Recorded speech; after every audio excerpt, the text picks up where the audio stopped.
क्या आपके साथ कभी ऐसा हुआ है कि आप किसी से बात कर रहे हो और एक पॉइंट के बाद अचानक बातचीत रुक जाए?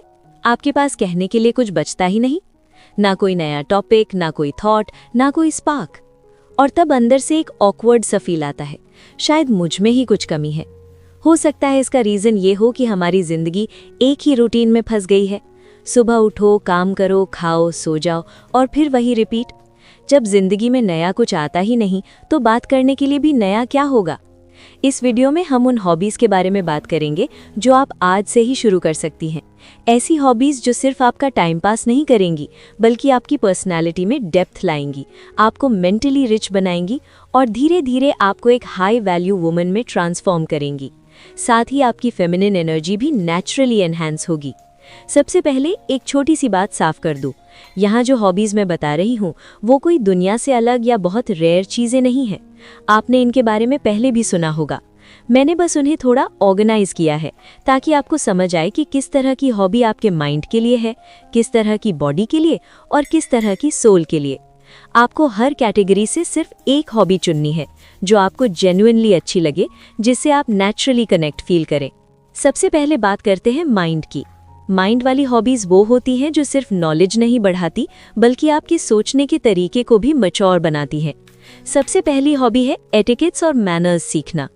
एटिकेट्स का मतलब बनावटी होना नहीं होता, इसका मतलब होता है सिचुएशन को समझना। हर जगह हर इंसान के साथ एक जैसा बिहेव करना मैच्योरिटी नहीं होती। मैच्योरिटी होती है ये समझना कि कहाँ कैसे प्रेजेंट होना है। जब आप किसी जगह पे जाते हैं और ऑटोमेटिकली समझ जाती हैं कि यहाँ लाउड होना ठीक नहीं, यहाँ पेशेंस ज़रूरी है, यहाँ ग्रैटिट्यूड दिखाना चाहिए, तो लोग आपको याद रखते हैं। रेस्टोरेंट में स्टाफ के साथ रिस्पेक्ट से बात करना, एल्डरली को ध्यान से सुनना, पब्लिक प्लेसेस पर अवेयरनेस रखना, ये सब छोटी बातें लगती हैं, लेकिन यही चीज़ें आपकी फेमिनिन ग्रेस बनाती हैं। ग्रेस कभी अनाउंस नहीं करता कि मैं ग्रेसफुल हूँ, वो बस दिख जाता है। दूसरी हॉबी है रीडिंग। रीडिंग आपको वो कॉन्फिडेंस देती है जो मेकअप या क्लोथ्स नहीं दे सकते। जब आप पढ़ती हैं तो आप सिर्फ इन्फॉर्मेशन नहीं लेती, आप सोचने के नए तरीके सीखती हैं। धीरे धीरे आपके अंदर ओपिनियंस बनते हैं, आप ब्लाइंडली किसी की बात नहीं मानती। और जब कॉन्वर्सेशन में आप कामली, क्लैरिटी के साथ बोलती हैं तो लोग आपकी बात सुनते हैं। आपको हर टॉपिक की एक्सपर्ट बनने की ज़रूरत नहीं है, बस क्यूरियस बनना काफ़ी है। और रीडिंग का मतलब सिर्फ किताबें नहीं, quality articles, essays, biographies, philosophy, सब कुछ इसमें आता है। इसके बाद है राइटिंग और जर्नलिंग। हम दिन भर बहुत कुछ महसूस करते हैं लेकिन उसे समझ नहीं पाते। जब आप लिखती हैं तो आप अपने इमोशंस को बाहर निकालती हैं। आप क्लैरिटी पाती हैं कि आपको क्या अच्छा लगता है, क्या हर्ट करता है, क्या आपको आगे बढ़ाता है। राइटिंग आपको इमोशनली मैच्योर बनाती है और इमोशनल मैच्योरिटी ही हाई वैल्यू वुमन की पहचान है। अगली हॉबी है नई लैंग्वेज और कल्चर सीखना। जब आप नई लैंग्वेज सीखती हैं तो आप सिर्फ वर्ड्स नहीं सीखती, आप एक नया पर्सपेक्टिव सीखती हैं। आप समझती हैं कि दुनिया एक ही तरह से नहीं चलती, हर कल्चर का अपना लॉजिक होता है। ये आपको ओपन माइंडेड बनाता है और ओपन माइंडेड वुमेन हमेशा अट्रैक्टिव होती हैं क्योंकि उनके साथ बात करना सेफ लगता है। अब आती है सबसे powerful hobby, financial literacy. Financially aware women emotionally dependent नहीं होती। जब आपको पता होता है कि पैसा कैसे अर्न, सेव और इन्वेस्ट किया जाता है तो आप लाइफ में डिसीजंस मजबूरी से नहीं लेती, आप फियर से नहीं, चॉइस से जीती हैं। बजट बनाना, इन्वेस्टमेंट समझना, गवर्नमेंट स्कीम्स जानना, क्रेडिट स्कोर मेंटेन करना, ये सब आपको ग्राउंडेड कॉन्फिडेंस देता है। और कॉन्फिडेंस जब शांत होता है तो फेमिनिन बन जाता है। अब चलते हैं बॉडी की तरफ। बॉडी वो जगह है जहाँ इमोशन स्टोर होते हैं। सबसे पावरफुल हॉबी है डांसिंग। डांस आपको अपने बॉडी से रिकनेक्ट कराता है। आप स्टिफ नहीं रहती, आप फ्लो में आती हैं। डांस परफेक्ट नहीं होना चाहिए, एक्सप्रेसिव होना चाहिए। जब आप फ्रीली मूव करती हैं तो सालों की सप्रेस्ड एनर्जी रिलीज होती है और यही फेमिनिन एनर्जी की सबसे प्योर फॉर्म है। योगा और पिलाटेस को अक्सर लोग बस एक्सरसाइज समझ लेते हैं, लेकिन सच ये है कि ये हॉबीज शरीर से ज़्यादा दिमाग को ट्रेन करती हैं। आज की लाइफ इतनी फास्ट हो चुकी है कि हम कुछ भी करते समय पूरी तरह वहाँ होते ही नहीं। खाना खाते समय फ़ोन, चलते समय फ्यूचर की टेंशन, आराम करते समय गिल्ट। योगा और पिलाटेस आपको वापस प्रेजेंट मोमेंट में लाते हैं। जब आप एक पोज में खड़ी होती हैं और सिर्फ अपनी ब्रीदिंग पर ध्यान देती हैं तो दिमाग की आवाज़ धीरे धीरे धीमी होने लगती है। आप सीखती हैं कि हर चीज़ को जल्दी जल्दी करने की ज़रूरत नहीं है।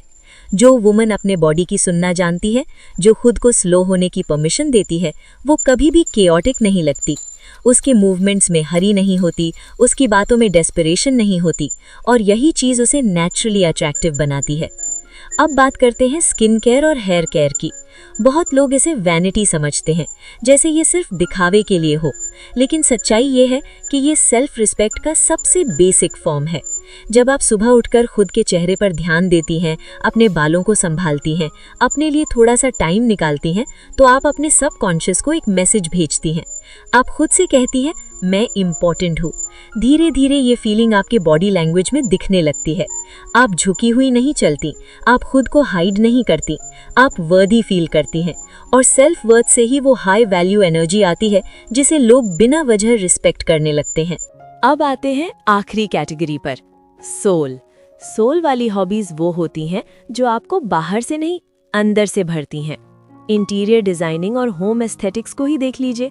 जब आप अपने घर को सुंदर बनाती हैं, सिर्फ दूसरों के लिए नहीं, खुद के लिए, तो आप अपने माइंड को भी ऑर्गेनाइज कर रही होती हैं।